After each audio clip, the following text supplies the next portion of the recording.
کہتے ہیں کہ کیا لیڈیز اور عورتیں والدین کی قبر پر حاضری دے سکتی ہیں؟ اگر نہیں دے سکتی تو پھر مکافات عمل ہوگا، ان کی اولاد بھی ان کی قبر پر نہیں آئے گی۔ میرے بہن، مکافات عمل ہر جگہ برا نہیں ہوتا۔ اگر ایک عورت بے پردہ ہو اور وہ کہے میں اس لیے پردہ نہیں کرتی کہ پھر میری بچیاں بھی پردہ کریں گی، مکافات عمل ہوگا اور فلاں فلاں، تو غلط کام میں مکافات عمل نہیں ہونا چاہیے کہ ویسے ہی کسی اور کے ساتھ ہو تو اچھا ہے، اگر آپ نے کرنی بچیاں تو کریں۔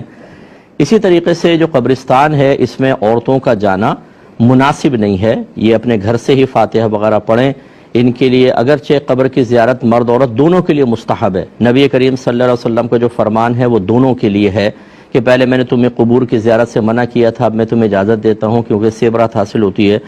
لیکن فقہاء اسلام نے فرمایا کہ عورتوں کے لیے قبرستان جانا مناسب نہیں ہے، کیونکہ گھر سے باہر نکلیں گی اس کے لیے بے پردہ یا جائیں گی، یہ بھی مسئلہ، پھر وہاں جا کے جزا و فضا کرتی ہیں، رونا پیٹنا کرتی ہیں، غم تازہ کرتی ہیں، اس لیے بہتر یہ ہے کہ یہ اپنے گھر سے ہی فاتحہ پڑھیں۔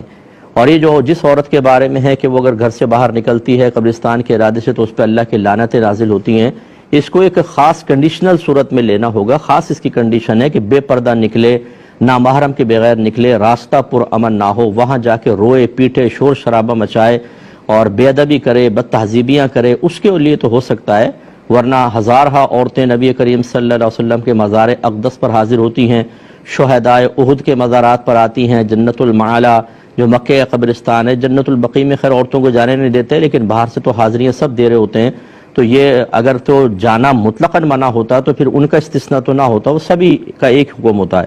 خلاصہ کلام یہ ہے کہ بہن نہ جائیں۔ کبھی ایسا ہو کہ آپ قریب سے گزر رہی ہیں تو باہر سے کھڑے ہو کے بس سلام کر دیا اور آپ نے دعا مانگ لی، اتنا ہی کافی ہے۔ یہ یاد رکھیں کہ آپ اگر گھر سے کچھ حصال ثواب کرتے ہیں وہ بالکل ان تک پہنچتا ہے اور ان کو پتہ ہوتا ہے کس نے کیا،